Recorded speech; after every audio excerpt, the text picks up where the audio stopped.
Salam sejahtera murid-murid. Kita masih lagi dalam topik kecergasan. Unit 7. Kecergasan fizikal.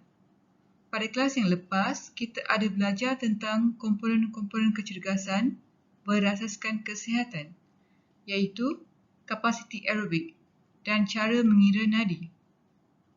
Masih ingat tak kadar nadi maksimum, kadar nadi minimum dan kadar nadi rehat?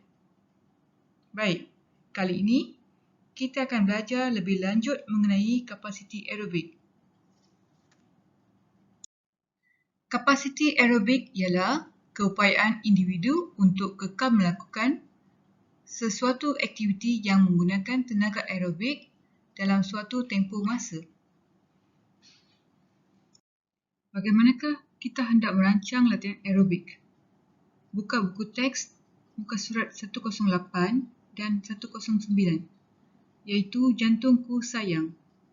Di situ kamu boleh melihat jadual rancangan latihan aerobik.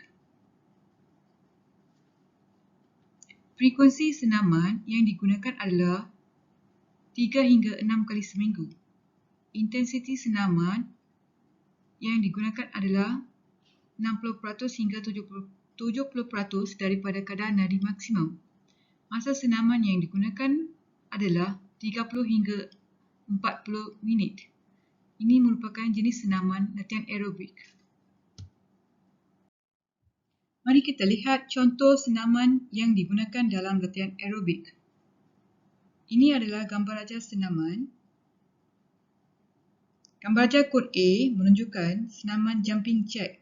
Senaman ini buat sebanyak 10 ulangan. Gambar raja di kon B menunjukkan gambar raja burpee. Senaman ini dilakukan sebanyak 5 ulangan.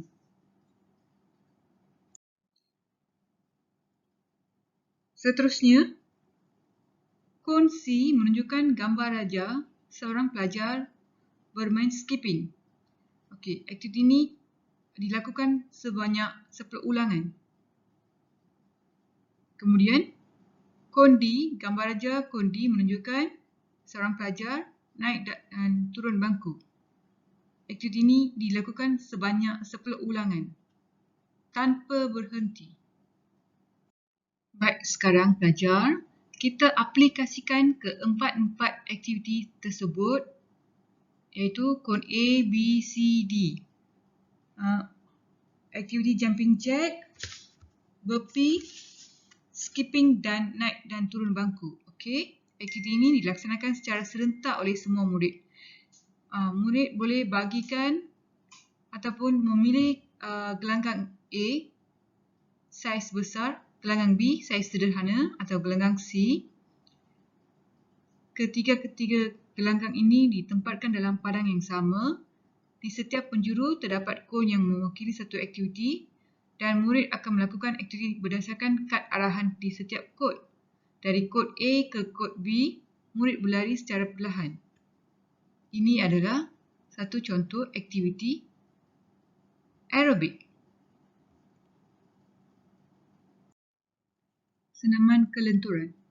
Kelenturan bermaksud keupayaan otot, ligamen dan tendon untuk membenarkan sendi anggota badan bergerak pada julat pergerakan yang maksimum. Peningkatan dalam kelenturan berlaku apabila seseorang itu mempunyai otot yang anjal dan sendi yang bebas untuk bergerak sepenuhnya. Kelenturan dapat ditingkatkan melalui aktiviti regangan yang dilakukan dengan meregangkan otot semaksimum yang boleh tanpa rasa sakit dan bertahan selama 30 hingga 60 saat. Antara faedah memiliki kelenturan yang baik ialah: nombor 1, meningkatkan prestasi dalam sukan. Kedua, mengurangkan risiko mendapat kecederaan. Ketiga, mewujudkan rasa selamat dan selesa pada semasa melakukan aktiviti. Keempat, mengurangkan rasa sakit dan tidak selesa semasa melakukan kerja. Gambar raja ini menunjukkan cara pelaksanaan lentur dan sihat. Senaman ini berbentuk stesen. Setiap stesen menyediakan satu jenis senaman kelenturan. Bagikan murid kepada kumpulan kecil berenam. Murid akan bergerak secara berkumpulan dari stesen ke stesen untuk melakukan senaman berdasarkan kad arahan yang terdapat di stesen tersebut. Setiap senaman regangan perlu dilakukan sekurang-kurangnya 2 set, iaitu 2 ulangan. Jom kita tengok senaman regangan dan cara pelaksanaannya. Stesen 1 menunjukkan regangan quadriceps. Nama senaman dan gambar adalah ralat dalam buku teks muka surat 113. Diminta pelajar betulkan nama regangan iaitu quadriceps dalam buku teks. Baik, seterusnya stesen kedua ialah melakukan regangan belakang badan. Kemudian, stesen ketiga ialah melakukan aktiviti regangan pinggang. Stesen keempat ialah aktiviti jangkauan meluncur.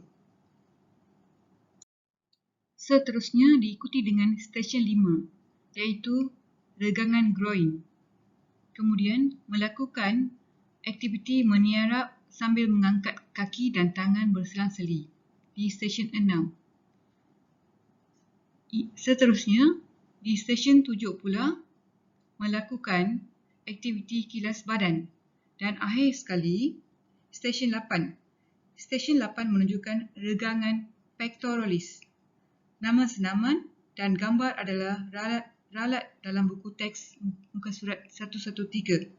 Diminta pelajar betulkan nama regangan iaitu regangan pectoralis.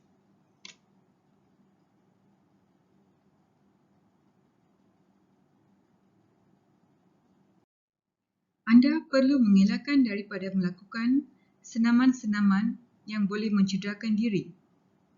Di sini, ada beberapa panduan semasa melakukan senaman regangan. Pertama, lakukan aktiviti memanaskan badan sebelum membuat regangan. Kedua, meregang otot sehingga ke tahap maksimum tanpa rasa sakit. Ketiga, elakkan membuat regangan pada sendi dan otot yang cedera. Keempat, bernafas seperti biasa semasa membuat regangan.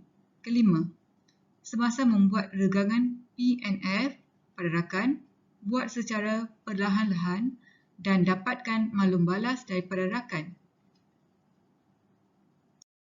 Dengan ini, topik kapasiti aerobik berakhir. Pelajar diminta buat latihan dalam buku latihan PJK. Selamat menjawab.